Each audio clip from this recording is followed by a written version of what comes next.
Welcome to the F Word. On the menu tonight for our main course, a delicious pan-roasted sea bass with a sweet and sour pepper sauce. It's gobble gobble, croak as the turkeys breathe their last. Do I feel any remorse? Do I? Janet Street Porter sets me straight on my fig tart. I can give you my word that any women in the audience will not eat pastry. So you're wasting your time. And my trainees learn that I won't accept second best. It's only going in one place, darling. That's going in the bin. The F word's here and the F word's back. Catch my mother and catch my dad. Let her love my mother and I love my dad. Wanna have all that they never had. The F word's here and the F word's back.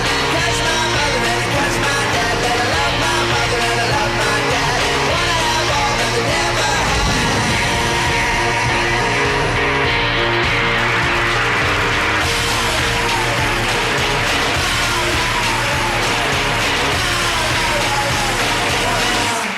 OK, on order, 6 covers table 2. 6 ravioli, main course, 6 sea bass. Oui. Yeah, Colin Jackson, watch that table, please. Yep. Tonight's starter is a duck and chestnut ravioli with a sauce of Jerusalem artichoke. How long, Miller? 1 minute, less than a Yeah, minute. spinach then. Otherwise, I'm going to throw the raviolis back. Let's go, yes? Stop the spinach. I've got 3 commies in the kitchen this week. Tama, Miller, and Danny. Only one of them can come back next week. Right, now, first table, Tama. Raviolis are overcooked. Spinach is not ready, yes? Oui, chef. How long for yours? 30 seconds. Let's serve yours first. But can I have the spinach first? Chef, it's ready. Too late. Sorry, big boy. Missed your chance. That's cowboy cooking. Not in here. Wakey, wakey, yes? Yes, chef.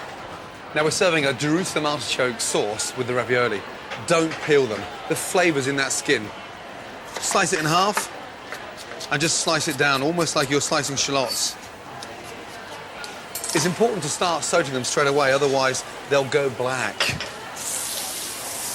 Now we've sweated them down, we're going to add some chicken stock, but you can add a vegetable stock and keep it as a vegetarian sauce. Bring it up to the boil, turn down the heat, 8 to 10 minutes, and then they're going to be ready for pureeing. Look. And there we have the most amazing Jerusalem artichoke sauce ready for the ravioli. Miller, Yes, gone. far too thick and it's like stodge. We'll put Yes? some more stock in it, gone. And Miller, Stop. Yes, gone. you can do something with these as well now, yeah? Start Let's again. do them. Sorry. Next, the filling for the ravioli. Duck confit. Basically, it's going to be cooked in its own fat. Get your duck fat and just pour the duck fat over the legs. 180 degrees in the oven for about 1 hour, 45 minutes. Nice and slow. Next, shred the duck off the bone and add a tablespoon each of chestnut puree, sherry vinegar and double cream. Season with chives and bind it all together. Get your mix and put it into a nice ball, because that's the shape of the ravioli. But look, you can still see the duck, the chives, the cream, and that's ready to go in between the pasta. 2 discs per portion, duck into the centre of the pasta, and then we use an egg wash around the outside that binds the pasta together. 1 disc on top of the other, place over the ravioli, push down, lift up into your hands, and just squeeze all the air out and go around. And just remember the sort of days when you used to grow up with those flying saucer spaceships with a sherbet in the centre. That's all we're trying to create. Nice round top and a nice round bottom. Most important thing about cooking raviolis is always add a touch of oil to the water. That strengthens the pasta when we put the raviolis in the water and also protects it. And then just get the pan and twist the pan from left to right. And what that does, it prevents any ravioli from sticking on the bottom. Turn that gas back up now. Yeah? If you put the 6 in there, the temperature's gone down, so you have to be intelligent now, turn the heat back up a little bit.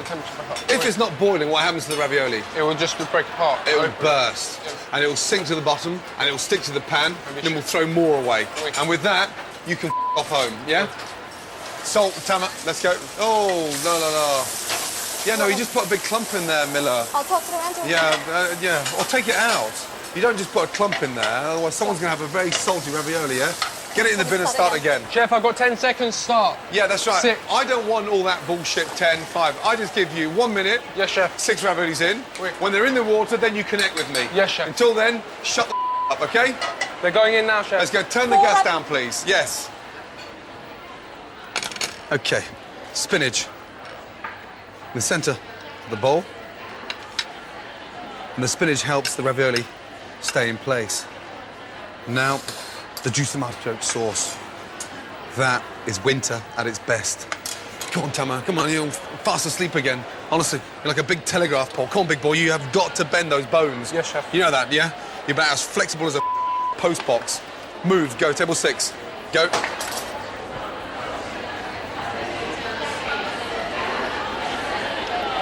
How was your duck ravioli? It was absolutely delicious. Yes? This time of year, wintry, sumptuous, rich, chestnuts beautiful.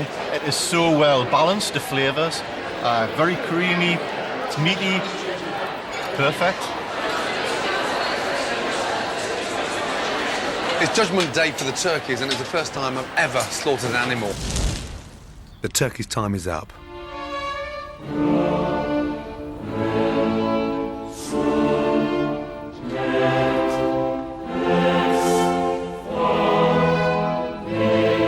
Hugh Furley-Whittingstall has popped round to give me some advice on slaughtering the turkeys. What are your plans for how they're going to be slaughtered? Chris, the farmer's going to come down and bring Do a it mobile slaughterhouse, a trailer, and do it properly, like, here. That's brilliant. Has he explained exactly how that's going to be done? Yeah, it's a very straightforward procedure. They're going to be stun gun. They'll die instantly, 3 to 4 seconds. That's definitely the right thing. Get him here, get it done here. And no long journeys, no extra stress. And any preparation for that? I mean... Yeah, absolutely. You shouldn't feed them for 24 hours before slaughter. Really? Well, because you're going to hang them with the guts in, which is right for developing the flavour. But you want the guts in, but you don't want any shit in there. It can just maybe turn the flavour a little bit on a long hanging. So now I'm going to starve them for 24 hours before we kill them. That's just the way it goes. That's almost all animals go to slaughter on an empty stomach. And it's definitely the right thing for the meat. I also asked Hugh, what's the right way to prepare the kids? If, as I'm guessing might be likely, most of the kids don't want to see them go to slaughter. No. What you should still do, I think, is bring them to say goodbye. Right. So that they understand there's a finality. Okay. That's it. Bye-bye to the... Today we're going to say goodbye to the turkeys. Now the morning's arrived for that goodbye. Bit of a milestone today for the kids. I was dying to get to this particular day because I wanted them to understand exactly the whole objective to why we're doing this. There we go. No, I'll let them out. Can we say goodbye properly? Come on, Grumpy Bag. Which one are we going to eat first? Nigella. Gary. Why Nigella? Because he's the biggest. She's the biggest. Doesn't mean to say she's going to be the tastiest. You know that? But could we keep their feet? No, we're not keeping their feet. Right, listen, I want you to say, yes, goodbye to them. We've succeeded in what we set out to do, Meg. Grown our own Christmas lunch. Well done for looking after them. For me, being a chef, of course, it's been an amazing journey for them to understand what it's like to go to the farm, to pick them up, to look after them, to feed them, to clean them, and then to eat them. It's crucial for any child. Bye, turkeys. I'll see you in the oven. Can I see them be killed? No, you can't see them being killed, no. Next on the menu, along with our main course of sea bass with a sweet and sour pepper sauce, I get Martine McCutcheon back in the kitchen for the perfect roast beef and Yorkshire pudding. I thought you'd make me cry, but because you'd be shouting a little bit or something. And I get my commies to run the kitchen on their own. The last person on the hot plate is going home. We're the chef.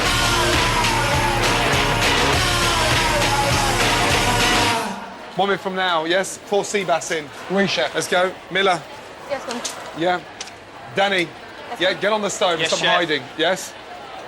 Welcome back to the F Word. Time now for the main course. Pan-roasted sea bass with a sweet and sour pepper sauce.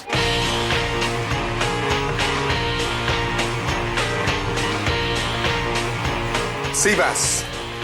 In French, loup de mer. That means wolf of the sea. Fillet. Just run the knife all the way down. One nice long swipe. And there you go. One fillet off. Easy.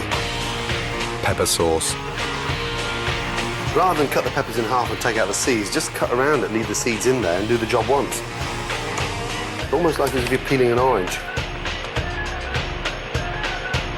Shallots. Nice hot pan. Olive oil. star anise. The anisey flavour goes absolutely beautifully with the sweetness of the peppers. Salt. Basil. White wine vinegar. Burma. Reduce. It gives body to the sauce. Nice, glossy, syrupy.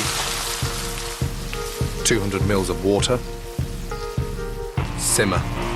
It's fresh, it's vibrant, and it goes brilliantly with the sea bass. Blitz.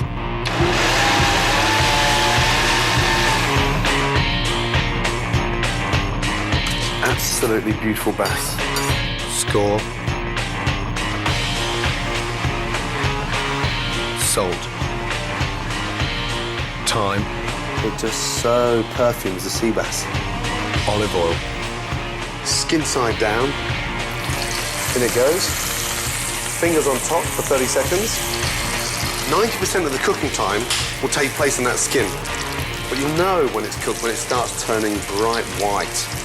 Now it's time to turn it over.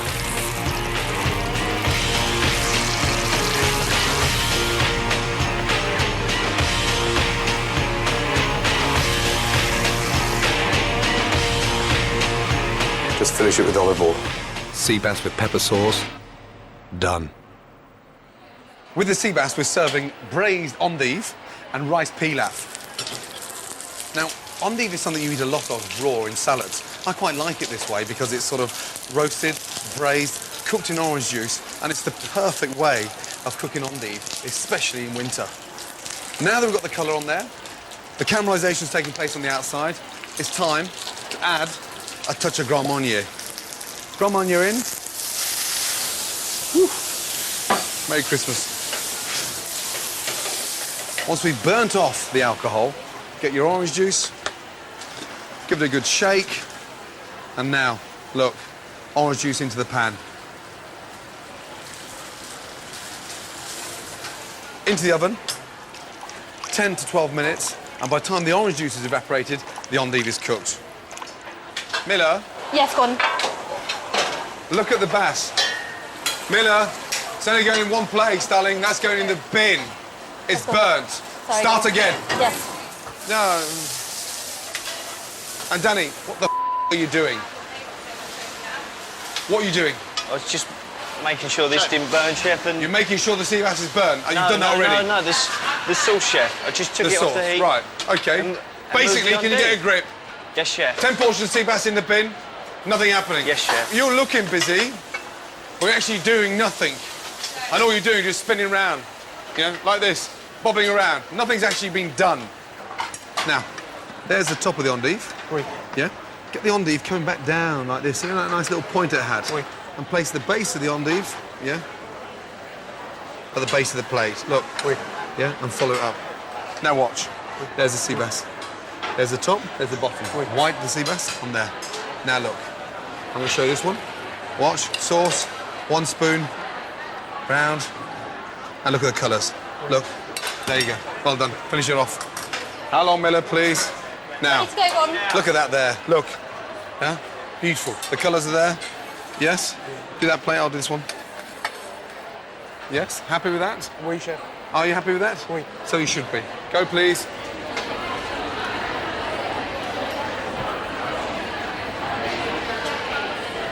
I've been in another woman's kitchen this week helping her to make the perfect roast beef and Yorkshire pudding.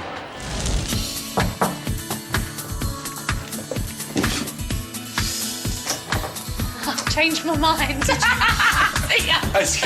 Hold on a minute. We're going to go perfect Sunday dinner.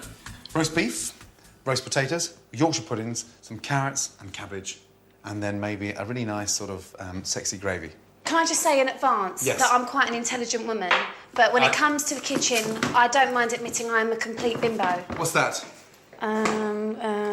Some hollandaise sort of sauce. Hollandaise salty sauce. No, that's dripping. That's going to make the perfect Yorkshire pudding. So the key to this is to have a time plan. Right. Yeah? Everything else after that falls into sync. There's a cloth for you, so always keep your cloth there like that. So you've always got it to hand up and down, not over the shoulder, not left lying around. Okay. And then when you want to touch something in the oven, You can always just hold it there, nip it out. First thing, most important thing, we'll get the beef in. Now season the fat. Season the fat? Yeah, because what that does, it gets rid of the water in the fat and makes it a lot more tasty. Start it off on 250 degrees. 250. There we go. There's the first lot. Put There we something go. in the oven. So the first time we stuck one in the oven? Yeah. Yorkshire pudding mix. 1, 2, and then finger and thumb in, and just lift open. 1 egg. Okay? You've got a bit of shell in there. Where? There. You saw it out. Yeah, the nerves are gone.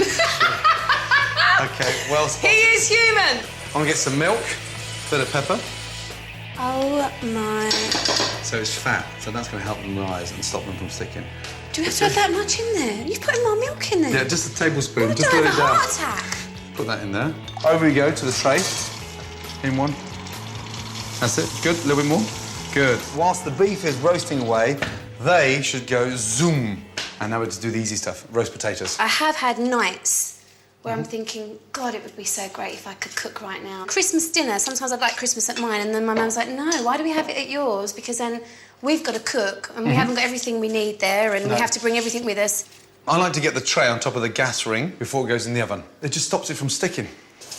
Watch your fingers. Rosemary. Ow, he's bloody spitting. Yeah, just, but that's the water from the potatoes. Now you can start to see the potatoes colouring a little bit. Let's check the beef. Put your fingers like this and just touch your jaw like that inside your cheek, yeah? Mine's very Yeah. squidgy. Yeah. That means it's rare when you hit on the beef like that, so that's still quite rare. If it's medium, it's firm, it's like your chin. Medium, well done. Medium, well done, square. They are absolutely amazing. Just to finish them off properly, the secret is to turn them around, turn them upside down, so they cook underneath. Oh, look at that. I'm going to throw in a little bit of onion. Do you know what? They're doing my eyes in. Ugh. Yeah, absolutely right. Ooh. Dear, dear. Oh. Shit, they're strong. I thought you'd make me cry, but because you'd be shouting all about or something, not because of the onions. What are we doing now? Gravy? Gravy. What I'm going to do is just put some of these tomatoes in the bottom. All they're going to do is actually make the gravy a little bit sweet. Yeah, I grew up in a 3-bedroom council estate, shared a bedroom with my brother. This kind of food we didn't eat. No, I didn't either. There was quite a few foods that I was kind of quite frightened of, I must admit. Like what? Well, I mean, the word organic, I immediately thought that was something disgusting for a long time when I was younger. And when people used to say that they were kind of vegetarian, I used to think, ooh, what's that? what on earth would you eat then? Because everything, like I say, was chicken, chips and beans, fish, chips and beans. Yeah. You know. And that was it. And that was it. A nice knob of butter in there. Where's the butter? Butter should be in the fridge. OK, how big do you want the knob to be? Pass that through a sieve. Right, so have I got time to quickly just put a bit of makeup on and brush my hair and make it look like this was completely effortless? Yep. Great. How long? 5 minutes? Of course, it's natural.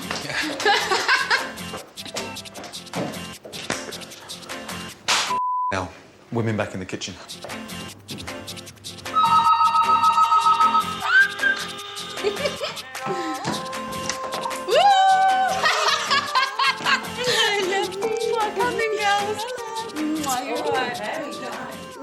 I know. Right, they're here, and I've set them down. I love my friends, but they are quite judgmental. Are they? When it comes to my cooking. I've never seen her in the kitchen, actually. Fussy.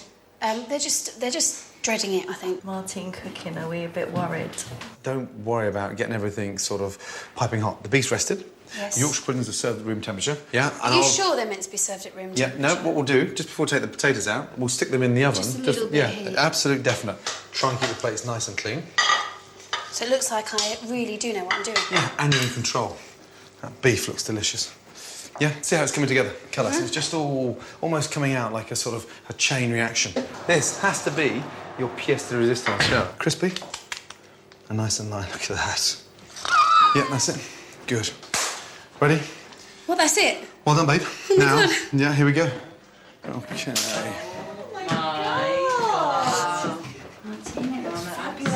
Thank you, babe.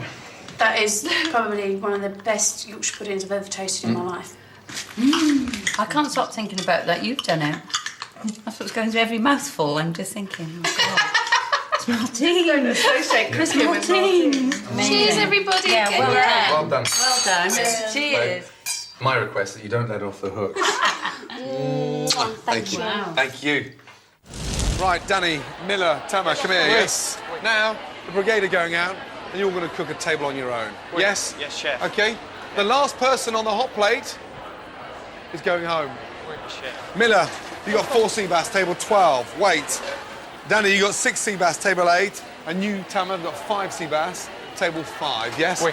Whoever doesn't do it up to scratch, OK, is going home. 4 minutes on the hot plate. Move your ass, yes? Pilaf piping hot. Sauce beautifully seasoned. Sea bass nice and crispy. Seasoned with thyme flowers. Rock salt in there, yes? Let's go. Come on, Tama. Watch your bass. Don't blow it now, big boy, yeah? Let's go, yes? Good. Cool the pan down. Not enough colour on there, Danny. So I don't know why you're turning them. Look, that looks boiled. We may as well steam the sea bass. Chef, I'm ready in 1 minute. 1 minute? I'll be very surprised if those sea bass are ready in 1 minute.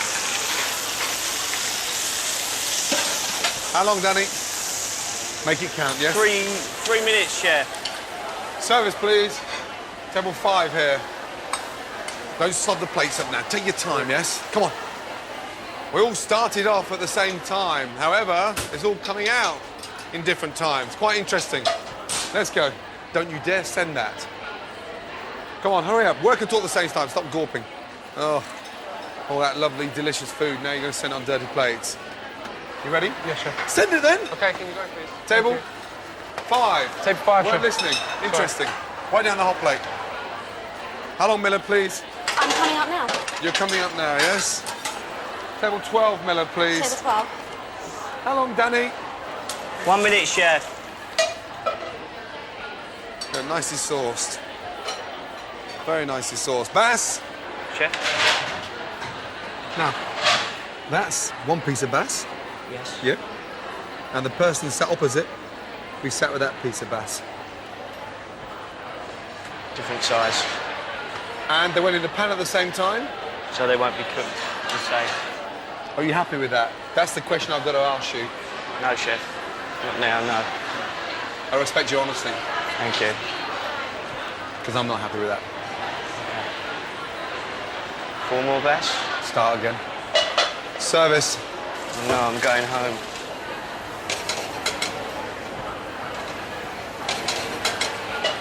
That's the top of the bass, that's the belly. Turn Oh, it do you around. mean- That's okay. at 6 o'clock, yeah. I mean, I've been meaning it for the last 4 hours. That's better. Thank you. Okay. Table, 16. go. Thank you. Come on, Danny, please. It's not, How long? It's not quite there, chef. Yeah. 1 fish, not quite there. You okay? Not quite long. I've got to have a... 1 minute, chef. 1 minute. There you go. Thank you. Yes. Table 10, please. Ladies. Gordon, How was the bass? I liked it. Yes. With that wild of farmed. That we don't use farm bass. Line caught Right. and cooked on the skin, so Yeah. nice and crispy. I seasoned like with the thyme skin. flowers. I think the skin. It really annoys me when I see people leave the skin because the skin's where all the nutrition is. I know, but I and mean, it's where all the oil is. That's why we cook it on that, and of course we season it with thyme flowers, and it's really nice and crispy. It was really, really good. I'm not a massive fish fan, but I think this has converted me. There was a lot of depth to the flavours. I think terrifically tangy red pepper sauce. Fantastic. Really, really enjoyed it. Love it. Okay, Tama. Yeah, Danny. And Miller, quick. Yes, I'm Sorry. Well done. Yeah. That was a test to push you to the extreme there, you know that. Yeah. And boy, did it feel like you're really on your own there, cooking everything from the endive, pilaf, the bass. That was the race to see who had it together. Do you understand? Oui. Yes. And Danny, I so respect what you said there because you knew Yeah. 1 bass was overcooked. Yes. And 1 bass was cooked perfectly. Yes. Unfortunately, not good enough. No. But you've got to be happy with yourself tomorrow morning. Yeah, cool. Because the effort, big boy, was 110%. Thank you. And something to be really proud of. Good night. Good night. And remember what you did, Good night, Brooke. guys. Yes? Take Say good night Thanks to a him. lot. Well done, Danny. Next on the menu, it's pudding time. Janet Street Porter thinks her baked fig recipe is better than mine. I'd like to wish you good luck. Yes? You're wishing me luck. Yeah, I think with your track record, I should be wishing you luck. And Giles Corrin finds out what are your pet restaurant hates. So if our maitre d', Jean-Baptiste, came over to you in the restaurant, in the F Word restaurant, and said, "Excuse me, madame, we'll have no titine here," what would you do? I'd probably complain, actually. And it's the final countdown for for the turkeys. I'm going to put that in its mouth and then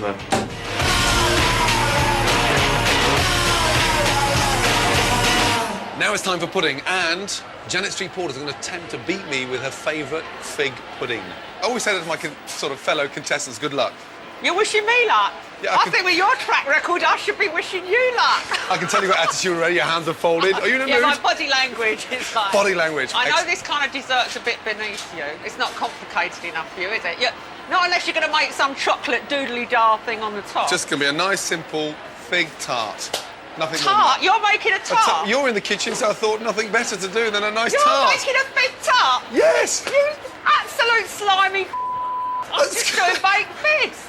No. What do you mean? Since when did you add the pastry bit? I thought we were cooking the same thing. It's a fig recipe. You had your baked... Well, I can give you my word that any women in the audience will not eat pastry. So you're wasting your time. I'm making the kind of dessert women like. Fruit. We'll not find pastry, fruit. Right, OK. I'm not going to argue. Not now. We've only been in the kitchen 3 minutes. Cool. Do. This is a bit of a very easy dessert, which is baked figs, which you just cut up and then you squeeze so they open up a bit. And also, when you buy the figs, you don't want to be buying figs that are too ripe because they'll disintegrate before you even start. Bugger off. Don't put me off. Shut up. Just move away. I'm just sprinkling over some brown sugar. Janet's doing a baked fig dessert. I'm doing a very, very simple, straightforward fig tart, which Janet thinks is slightly poncy, but it's not. It's just puff pastry, frangipane, which is made out of almonds, eggs, sugar, and icing sugar. We're going to spread the frangipane on the puff pastry and just bake it in the oven for 2 to 3 minutes. And then once the frangipane starts to cook, I'm going to take out the tart and lay the figs on there. In the oven, 2.5, 3 minutes, done. In we go. Just adding some marsala, which is a sweet Italian dessert wine. You can use it. It's worth having a bottle of this at home, actually, because you can use it in quite a lot of desserts. Good for trifle. Now, I know you're trying to put me off, but look what's happening now to my fig tart. Pastry's half cooked. Frangipane started to rise. All I'm going to do now is just put the figs on top. That doesn't look poncy to you, does it? And look what I'm doing. Icing sugar and 5 spice. OK, glaze over the tart. Oh, I'm so determined I'm going to win this one, you know that. Just have a little smell of that. It smells fantastic. It's great. Now we're going to glaze them in the oven. How are yours doing? They're fine. They need a bit longer. Now, it's quite fascinating. You are a classified foodie, but was it your mum who taught you? Or... Oh, no, my mother couldn't cook. My mother was a ghastly cook. Really? She could only cook... Well, she belongs to that generation where they cooked everything for far, far too long. Stews. Sunday lunch. I mean, they would literally put the meat on the minute you finish breakfast. And then there's that strange working class meal called tea, which you have on a Sunday, where you open a tin of ham and you have the salad, which is a lettuce with 2 tomatoes. Can I look at my figs? Yes, of course you can. Yeah, they're done. They're done. How do you know they're done? Because they're soft to the touch. Yes. Are you cooking this for your birthday? We're not allowed to say it's your 59th birthday, are we? Say I'm 59, and you can say I'm nearly as old as your mother, you're rude. You are the same age as my mum. I look great. So, I know you do. Yeah, do you know what I'm going to do now? Just while they're coming out of the oven, still nice and warm, I'm just going to glaze it with a little bit of honey. Heat it up, and then back into the oven for 30 seconds. Now, do you cook at home with your partner? We don't cook at the same time. Why? I've been married 4 times, Gordon. I know where it all goes wrong, so I don't want it to go wrong. So we never cook the same meal at the same time. So that's where it goes pear-shaped. And pear-shaped. also, he wants to eat things like mashed potato. I can't eat mashed potato. I'll have an arse the size of a house. Honey, figs, spice. Have you any idea how much I've got to win this? Hey, you got no idea. You had to do an entirely different dish to me in order to win. Hey. No, that's better. Ooh, that was hard in there. A little bit of a rest time? Yeah, slightly sort of come down time, yes. How was your sea bass? It was lovely. Flavours are just not too overpowering. No.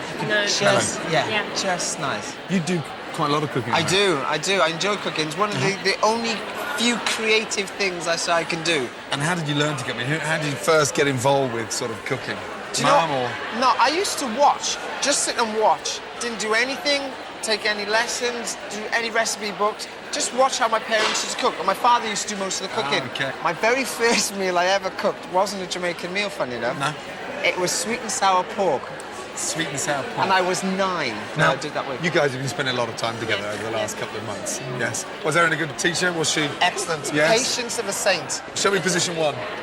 There's no position. We don't have that. Isn't there? No. Ask him to show you a cha-cha-cha or a... Just show me a snake position. It's quite difficult. I mean, the first thing, if you try to learn to, certainly when we're doing some assembly, is to try to learn to roll your hips. Yeah? So from Ready? here, over, roll, and back. Slowly, do slowly. Schmuck, you've been doing this for 2 months now. So do slowly and make sure no one's watching. Yeah? You take your foot to the side, you roll in, through. Roll your hip and go back. Hey, I like it. I can't believe I've done that. No. That looks the basis of a good Latin dancer. He's looking good. Hold on, guys. Thank you. Cheers.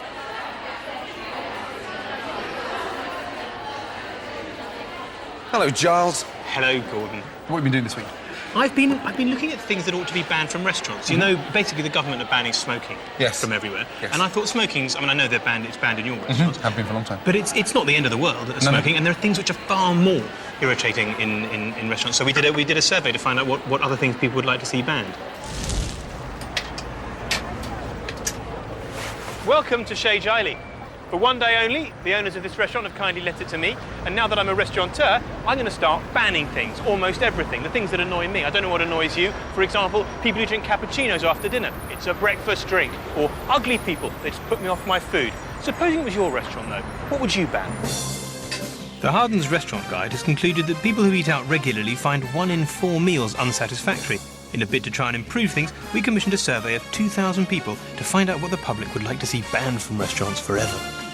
I hate that having to buy a bottle of water when a glass of tap water would do. The 10th most popular answer was paying for bottled still water. Nonetheless, this year restaurants have shifted 200 million bottles of it. Bad background music needs to be banned. Background music is there at number 9. Women wearing really chokingly overpowering perfume. In our survey, that was the 8th most popular answer. Can you think of anything else that people might like to see banned from restaurants? I think probably children. Do you think we should ban children? Do you think we should just throw them out? Or do you think we should let them stay? Let them stay. Absolutely. Unfortunately, banning children came in at number 7. Breastfeeding? I think if women want to breastfeed, then they should be encouraged to do it in the window. 6th in our top 10 of most popular answers was breastfeeding in restaurants. But 2/3 of mothers attempt to breastfeed their babies, and the wind is definitely behind breastfeeders. In Scotland now, you're committing a crime if you try to stop it, and UNICEF wants the rest of the UK to go the same way.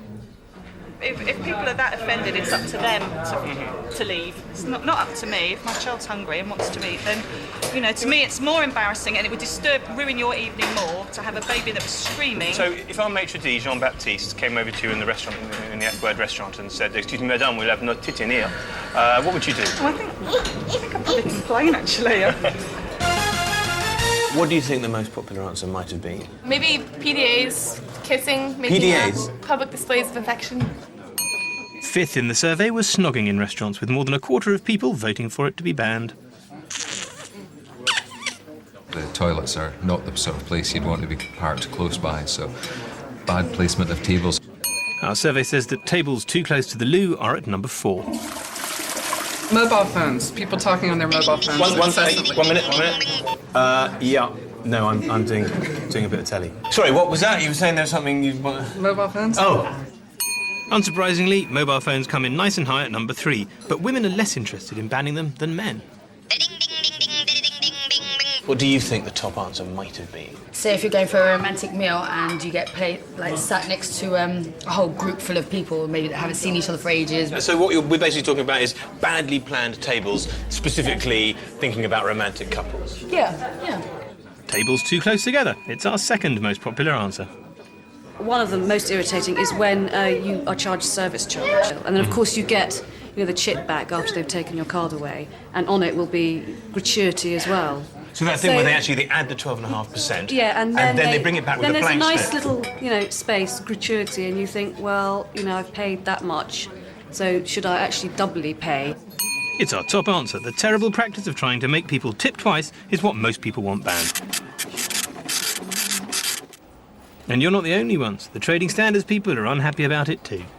We looked at about 95 restaurants across London and found out that well over half of them were practising double tipping. So what couldn't be done about this? We forwarded our findings to the Department of Trade and Industry. As far as I'm aware, they haven't done anything about it to date. Double tipping. You voted it the thing you most want to see banned from British restaurants. But this lot clearly are not going to do anything about it, so we're going to have to. And our campaign begins with you. What you have to do is log on to the F Word website and name and shame any restaurant that has ever tried it on with you. You've cooked the non-diet option, and I've cooked the option for women who do not want to have big bums. Oh, come on. Oh, I want to taste my juice. I want to taste my juice. That is fantastic. Stop it. Stop it. Oh, God, do you want to taste my juice? Tastes a little bit like Benelin. Right, John Baptist. Benelin? Oh, up you go. Yes? Cough mixture. Nice and soft with a pastry. Delicious. Do you It's like delicious, but it's too rich for me. that? Oh, here we go. It smells lovely. Is it a bit hard? Is it phyllo pastry? Well, either that or puff pastry that didn't rise. Oh, blimey. Oh, it's caramel. It looks, yeah, it looks like it's been caramelised around the top. They're not too sweet, are they? Okay, so now we're serving dessert number 2. Okay. Voici. The figs. The figs are kind of juicier and plumper, aren't they? I love the juice around it, the sauce around it. Thank you. OK, Jean Baptiste, you well? The winner is Jeanette. Fantastic! Again! Fantastic! Are you sure? Yes. Yes, no, What did sure. I say? But what did they say? You shouldn't take me on. You shouldn't have took me on. I told you I only played to win. The puff pastry, a little bit too hard. The puff pastry a little bit and too they like hard. your ice cream, you know, with the raisin and the vanilla. Do you know my saving grace? I'm actually quite happy to lose to a talented cook. Don't get out of the kitchen, Janet Street Porter. Confident. Next week on the F Word, we finally get to eat the turkeys. But first I have to kill them. I don't want them to have to travel before slaughter, so I'm going to do it in my garden. Turkey farmer Chris Frederick has returned to my house with a mobile slaughter unit. I'm going to take them, put them in the shackle here, and then I am going to stun them. This is the probe. I'm going to put that in its mouth. Yeah. I just hit the button and the... For God's sake. Oh, mate, look at you sat on your perch. Relax, relax. Do I feel any remorse? Do I feel slightly guilty? Do I? I'm not going to have a go at slaughtering myself. Chris is a licensed slaughterman, so my turkeys are in expert hands. 1, 2, 3. Eyelids are coming back. We're about there. That was so quick. That's it, done. Just cutting the arteries and veins in the back of the throat there, look. Right there. No obvious discomfort for the bird at all. Can I just say thank God the girls aren't here, you know that? The bag on this head is full. Just for our convenience, really, so we're not splashing blood around all over the place. Sure. Yeah. OK, so we're going to get on with the plucking now. The turkeys are staying in their houses, so they can't see what's going on. Ainsley. Ready, steady, pluck. Oh, right. Here. Ainsley. OK, here we go. Oh, Gaza. Let's go, big boy. OK. There you go. Right. Excellent. OK, that'll do. Annie Parker works at Chrissy's farm and has been plucking since she was 6. I suppose the first time I plucked a turkey, it was quite scary. Really? Yeah. And how many birds can you pluck in one day? Probably about 30. 30. Your hands they must hurt, no? Towards the end of the day, yeah. Incredible. It does get a bit sore on your fingers. And it's a lot easier to do it when they're warm. Yeah, much easier. Yeah.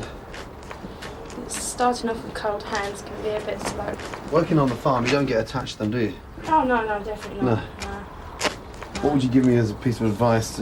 Always start from the wings. Always from the wings, because they're the thinnest part of the bird. That's right, yeah. Work your way down to the neck. Yep. and then you just come back up to the breast and you just work your way around till you get to the legs. And don't rip them.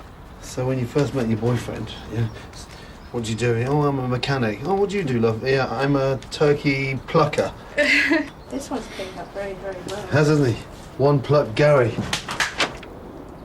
Come on, Jamie. Be a good boy. Here we go. Straight into the shackle. Yep. We go. I'm standing well back. There's 600 volts going through those birds. Let's go, Delia. Cool dear. Stunned. Come on, Nigella. No. God, she's so big she can't even fit through the door. The last one. Yeah. Why do we use electricity and not breaking the neck? Well, we find it a much more humane way of dealing with the job. Very quick and straightforward. That's the job done for the day. It's a sad ending, but it's the start of an exciting beginning. Okay. Oh, dear. Finally. That's exactly what I wanted. Stun-gunned, plucked, and ready for the butchers. Thank God the kids aren't here.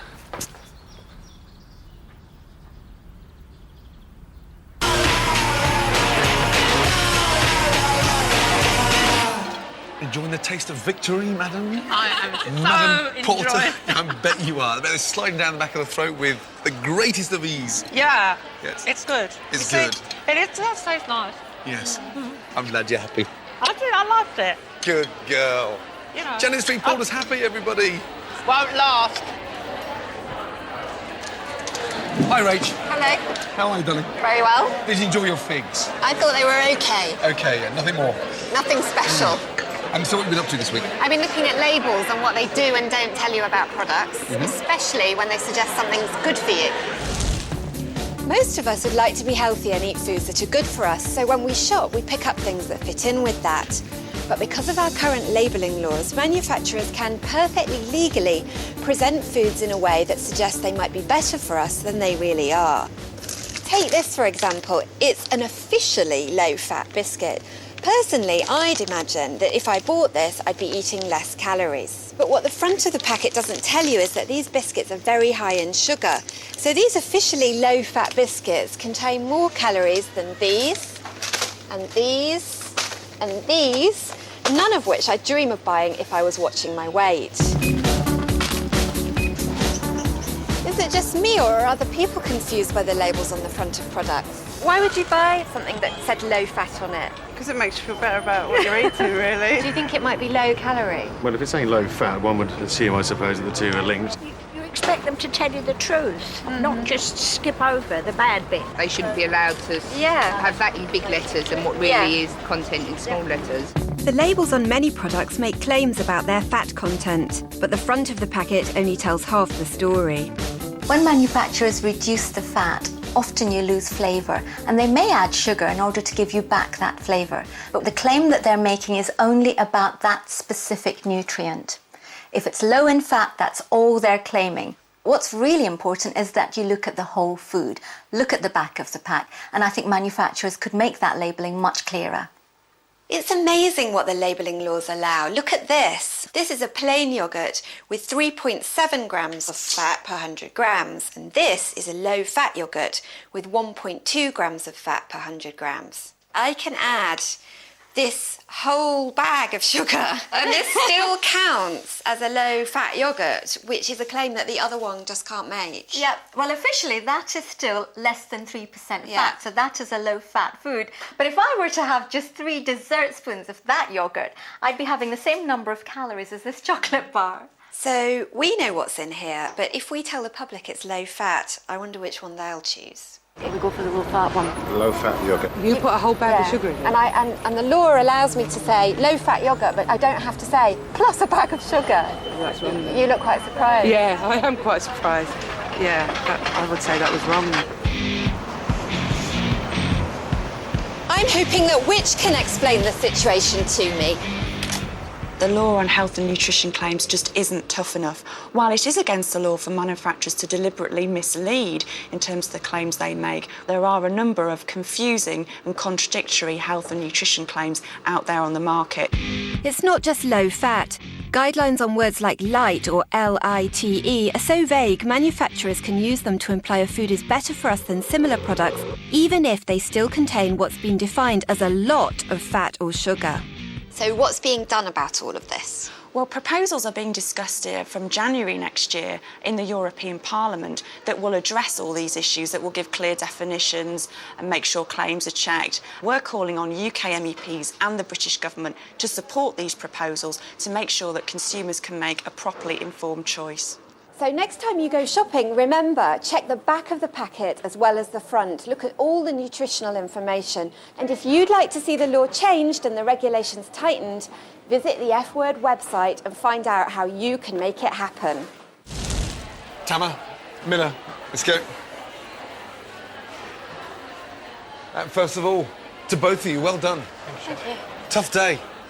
If you were in my shoes, Tama, okay, and you had to send one of you guys home, who would it be and why? So far from day one coming here, I've learned, and I know I've got so much more to go. You know, it's such a big journey ahead of me, but I'm hoping that, you know, you'll take me back next week so I can learn a little bit more with you. And, Miller? I hope you'd send Tama home. I think you'll admit there's a difference from how I was in the beginning. And I think it can only get better. I think I can bring commitment and maturity and just really hard work, frankly, to the kitchen. And I want to do that. You both did exceptionally well. The person who's going to be going home is Tama. Okay. But let me just say this. You're 18 years of age. Even in my kitchens, I don't have many 18-year-old cooks as strong as you. Thank you. You did very well. Cheers. Thanks. Congratulations. Thank you very much. I'll see you next week. Yeah. I think he deserves a kiss. Well done, you. Next week on The F Word, it's Christmas dinner, and we finally get to eat the turkeys. Did you believe that something that looks like a little runt could taste so delicious? The pressure is on as I try to beat Hugh Furley-Whittingstall's chocolate pudding. You're distracting me and you're making me over-whip the egg white. And Sharon Osbourne has mixed feelings about my oysters. I think they look like bogies, big bogies. Thank you for watching The F Word. Now, we're on a different time and a different day next week, 9 p.m. on Wednesday. I'll show you how to cook the perfect Christmas dinner. See you then.